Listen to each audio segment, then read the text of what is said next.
o texto base do orçamento de 2025. 20 de março foi aprovado o texto base. Agora, a proposta segue para votação no plenário do Congresso Nacional. A proposta deveria ter sido enviada no ano passado, mas foi travada por divergências entre o governo e parlamentares. O orçamento desse ano é peça fundamental para a definição de gastos públicos ao longo do ano. Desde janeiro, o Executivo opera com restrições orçamentárias, o que impõe limites e desafios à gestão pública. E não custa a gente lembrar o que travou a discussão desde o final do ano passado, Deise Ciocari. O que travou? Emendas parlamentares, para variar. É a grande pauta do Congresso Nacional agora, né? A gente estava comentando sobre esse tema no Jornal da Manhã e eu lembrei que quando eu trabalhava no Congresso Nacional, chegava dezembro, né, Luana? A gente corria, todo mundo corria para aprovar o orçamento do ano seguinte, né? E agora a gente está praticamente em abril e não tem orçamento. E aí o que acontece? A gente critica o governo aqui, mas o governo também ele não consegue estabelecer uma política pública eficiente porque o orçamento está engessado. Ok, é um governo gastão, é um governo expansionista, mas existe aí uma interação entre executivo e legislativo que precisa ser restabelecida, porque você não pode entrar num ano com um orçamento não aprovado. Eu não sei se isso aconteceu alguma outra vez, acho que aconteceu uma ou duas vezes desde a abertura democrática, mas é uma das maiores excrescências que a gente pode ver no Congresso Nacional e no Executivo. E o que acontece? Esse entrave todo é porque o Executivo está refém do Legislativo, só quer saber das emendas, o Legislativo precisa das emendas, quer as emendas, ano que vem é um ano eleitoral, e aí trava toda a agenda do Executivo. Aí aquilo que quem acompanha aqui o Linha de Frente sabe que a gente fala muito sobre isso. O Executivo antes, vamos traçar uma linha do tempo aqui, antes do Eduardo Cunha, conseguia impor a sua pauta. A partir do Eduardo Cunha, o Legislativo começou a ter muito poder. Então, a pauta ficou toda concentrada nas mãos do Legislativo. E aí o Executivo trava. Agora, travar ao ponto de não aprovar a lei orçamentária é uma das maiores excrescências que a gente vê. Mas a gente vê o Congresso Nacional fazendo aquilo que tem feito nos últimos anos, né? Virando um balcão de negócios, onde eles priorizam simplesmente o autoatendimento, o auto-benefício, e a população que espere, né? Ou que espere o ano eleitoral, porque daí eles vêm com muitas promessas. Mas a gente fala muito sobre isso. A grande pauta desse ano no Congresso Nacional não vai ser reforma tributária, não vai ser inovação no Código Eleitoral, vai ser emenda parlamentar. Não, a Deise está aqui falando e cada vez fica mais claro o quão não estão preocupados conosco e com a sociedade em geral, com o Estado brasileiro, né? A gente aqui não está falando de partido A, de partido B, pessoa daquele lado ou do outro. Você pode notar que existe uma união dos poderes entre si para tentar se favorecer. Nós estamos quase em abril sem um orçamento aprovado. Eu não sei nem como é que eu posso criar um exemplo equivalente a isso. É como você começar um ano escolar sem saber quais materiais você vai usar. É como você começar sem saber se você vai conseguir pagar os professores até o final do ano. E isso está sendo normalizado até mesmo aqui nas nossas conversas, porque nós já estamos há meses falando a mesma coisa, quando na verdade deveria ser um motivo de maior resignação e de maior reflexão do nosso eleitorado com relação a quem a gente quer ver nos representando nos poderes legislativo, executivo. No judiciário não tem eleição direta, mas de todo modo é algo que assim a gente precisa de alguma forma refletir para tentar mudar, porque ninguém, nem de qualquer partido que seja, qualquer coisa, está realmente preocupado com a sociedade. Só em ganhar o seu, levar o seu, para no que vem ser reeleito. Isso porque na peça orçamentária estão previstas emendas parlamentares da ordem de quase 50 bilhões de reais. Só emendas de comissão, mais de 11 bilhões de reais, dentro desse contexto de 50 bilhões de reais. Ainda assim, essa dificuldade para votar, hein? Na verdade, parece até uma extorsão. Olha, você me dá isso, digamos assim, explicando o que é extorsão, né? Olha, você me dá isso em troca daquilo, como se fosse um tipo de ameaça, né? E claro que velada, né, Lívia? Aqui a gente precisa lembrar que... Nem tanto, viu, Priscila? Porque nesse final de ano, a gente estava falando agora, eles foram muito claros, os parlamentares, Deise, falamos muito sobre isso. Já não estão escacarando. Não vamos votar o orçamento enquanto a gente não se reunir com o Supremo Tribunal Federal e entender o que vai ser feito para liberar as emendas parlamentares. Isso foi falado às claras. Então, deixa eu... Não se sinta culpada por dizer. Não, deixa eu retificar. Então, não mais velado, e sim às claras, né? Como diz a querida Lívia.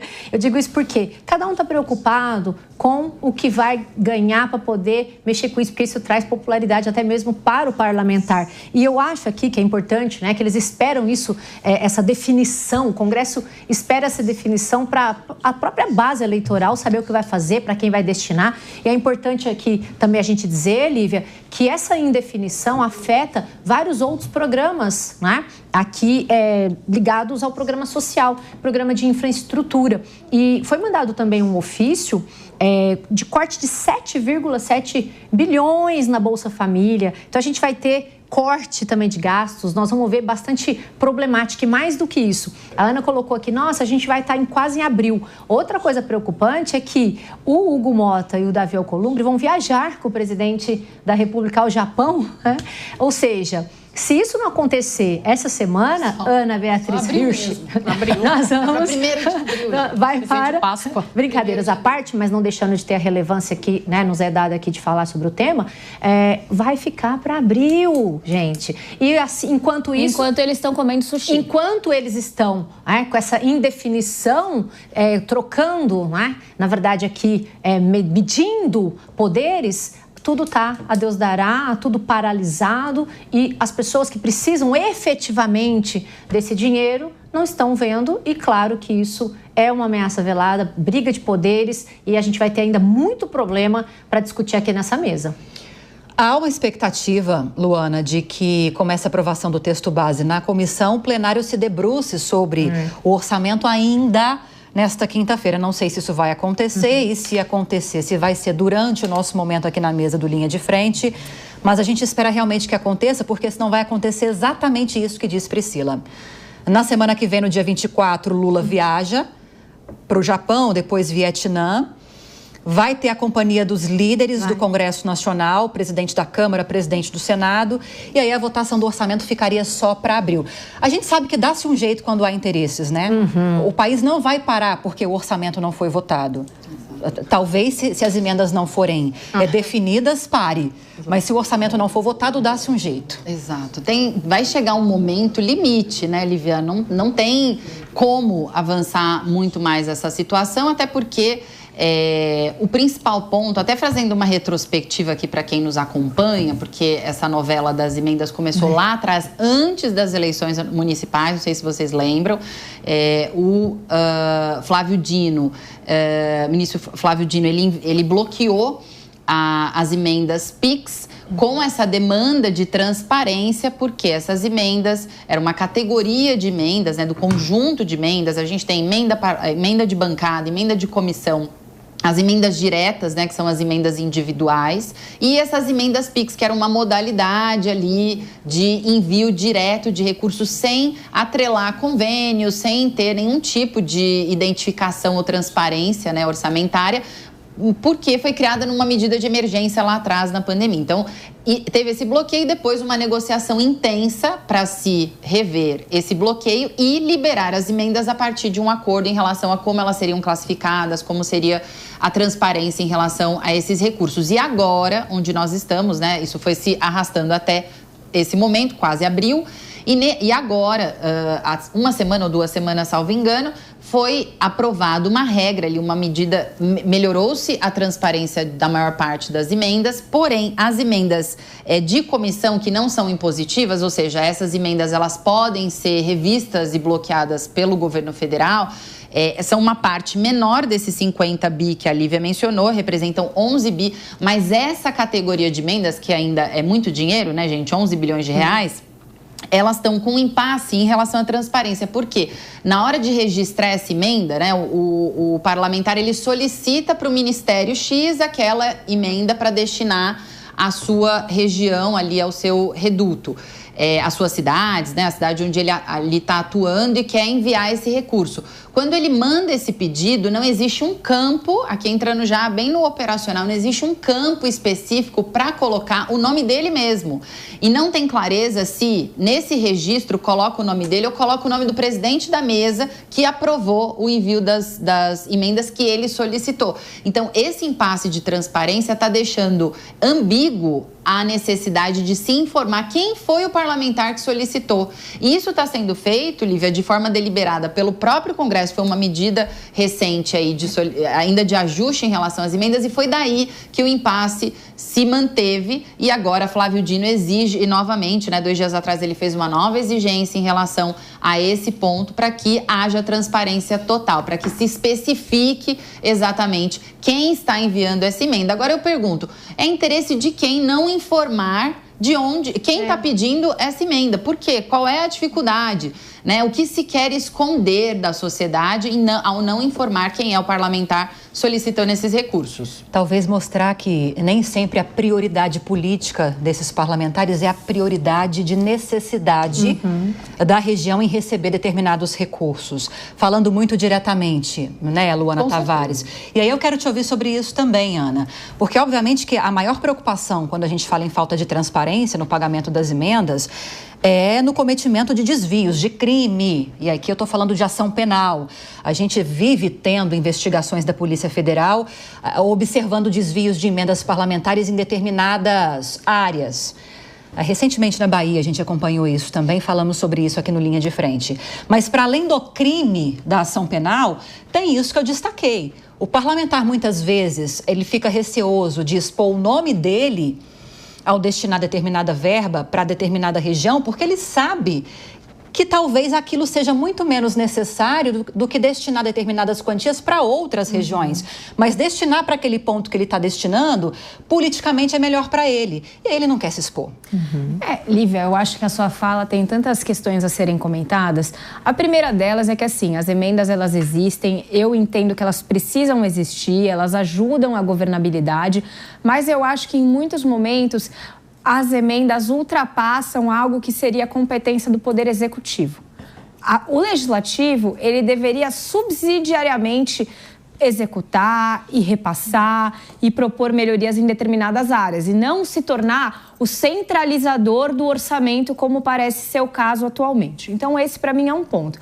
O segundo é que os parlamentares parecem esquecer que eles são representantes eleitos e estão lá de maneira a fazer o melhor para aquela população e, em especial, para aqueles que os elegeram.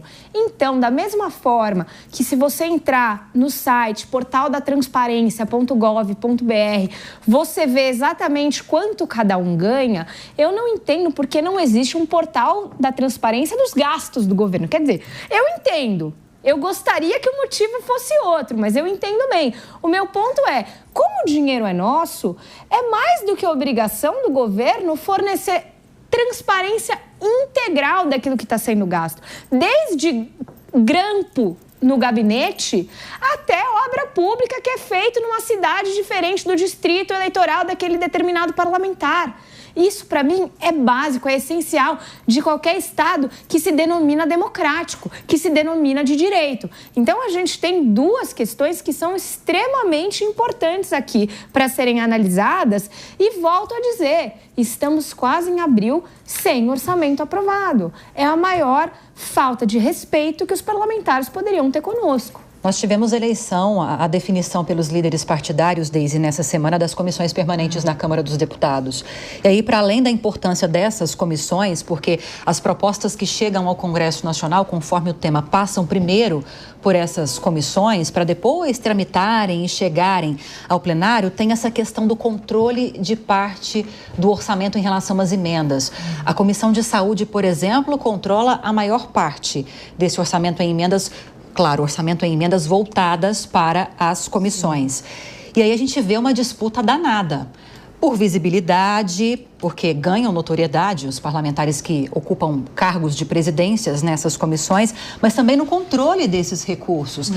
E é nesse ponto, nessa emenda de comissão, como disse a Luana, que é o maior ponto de preocupação do Supremo Tribunal Federal. Você vê solução para isso em curto prazo? Não, não vejo. A gente estava acompanhando essa semana as nomeações para as presidências das comissões e esse é um evento tão importante quanto a escolha do líder das casas, né? Tanto do Senado quanto da Câmara dos Deputados. E o que a gente percebeu com a configuração das comissões? Em primeiro lugar, obviamente, PT e PL ficaram com as principais comissões, né? Com a maior parte desse orçamento. O que indica para a gente que o embate ele vai continuar, essa polarização ela vai continuar e a dificuldade do Executivo em impor a sua pauta, ela deve permanecer, principalmente pelo que a gente viu agora na presidência das comissões. Ficou tudo muito dividido. O União Brasil, que é um partido bem pragmático, uma hora está com o governo, outra hora não está, ele ficou com presidência de comissões importantes. Então, a gente deve ver esse jogo das emendas parlamentares prevalecendo de novo, porque o PT não pegou as maiores comissões, pegou algumas, mas não pegou todas as maiores comissões da casa. Então, isso indica que vai ter que ter um jogo político muito grande ao longo desse ano, que é um jogo político que o Palácio do Planalto não está conseguindo impor sobre o Legislativo. Então, de novo, assim, o Sérgio Abranches, que é o cientista político que cunhou o tema presidencialismo de coalizão, né, que é o presidencialismo que a gente tem com essa liberação de emendas, é um presidencialismo onde existe uma troca entre executivo e legislativo. O que a gente vê hoje, é o que eu gosto de chamar de presidencialismo de cooptação, gosto não, né? Chamo por necessidade, mas é um presidencialismo de cooptação, onde o executivo se vê refém do legislativo. E aí a gente está, eu não diria nem a um passo, a gente está vivendo todo dia nessa relação do executivo com o legislativo uma aula de fisiologismo. É o toma lá da cá, é a barganha política. E aí a própria definição das comissões agora essa semana já mostra que a gente vai viver isso nesse ano, no ano eleitoral de 2026. Aí só para encerrar, quando o presidente Lula assumiu, pela própria formação das bancadas no Congresso Nacional, a gente já falava que ele teria que lutar voto a voto até o final de 2026 para conseguir um projeto aprovado. Agora com essa configuração das comissões, até 31 de dezembro do ano que vem é pauta a pauta. Fala, Lu. Lívia, só queria aproveitar o ponto da Deise para falar um pouquinho sobre essa questão do presidencialismo de cooptação. Infelizmente, eu gostei do termo, porque eu acho que ele traduz realmente o cenário que a gente vive. Para refletir aqui, uma pergunta que pode estar passando na cabeça de vocês, porque passou aqui na minha, que é o que fazer, né? Se a gente tem um governo que perde força porque não consegue direcionar a sua pauta e, por isso, o Congresso passa a ter mais poder e utilizar mais dos mecanismos de incentivo que existem, que são recursos nesse momento, cargos, posições dentro do governo, ou seja, tudo aquilo que não é o que deveria ser o maior gasto de energia, né? A gente paga o salário dessas pessoas que estão ali e elas usam a maior parte desse tempo para pensar ali estratégia de como ganhar mais poder, ao invés de pensar como utilizar esse poder que nós já demos através do voto para fazer o melhor com o nosso recurso público, com as políticas que saem dali. Então, pensando assim, se a gente tem um governo fraco, toda vez que a gente tiver um governo fraco, vai acontecer isso, então a gente vai ter um Congresso que coopta o nosso recurso, tudo aquilo que existe ali de mecanismo para ação, e a gente vai ficar o Deus dará. E aí vem aí uma ideia que a gente já discutiu em outros momentos, que é do voto distrital misto, ou de mudanças no modelo eleitoral. Até me arrepio um pouco, porque eu sei que esse tema, quando a gente fala, normalmente a tendência é a discussão levar para mais benefícios e menos mecanismos de controle, mecanismos de incentivo positivos, mas quando a gente fala no voto distrital misto, bem resumidamente, o candidato, a pessoa que foi eleita, eu estou falando só de Congresso, né, principalmente os cargos que não são majoritários, que são elegidos pelo sistema proporcional, você está falando de parlamentares que eles vão ter que viver naquele distrito. Até para fiscalização isso ajuda, né? O eleitor está mais próximo, saber quem ele elegeu e o próprio candidato morar ali. Então, assim, só para que quem está aqui assistindo entenda que, assim, faz parte da política esses movimentos e a insatisfação que a gente tem com os modelos e a gente questionar, como eu estou trazendo aqui, qual é o melhor modelo que a gente pode ter para eliminar ou para evitar esse tipo de movimentação? Vamos falar um pouquinho de segurança pública agora? Parar um pouquinho com a economia, movimentação política, mas vamos voltar, tá? Não vem com não. Vamos voltar a falar disso também. O Brasil não deixa. Mas a gente está falando, vamos falar de segurança pública. Não, que a coisa tá maravilhosa. Em país que ponto seguro. chegamos? Em audiência, em que ponto chegamos? Vamos lá, então.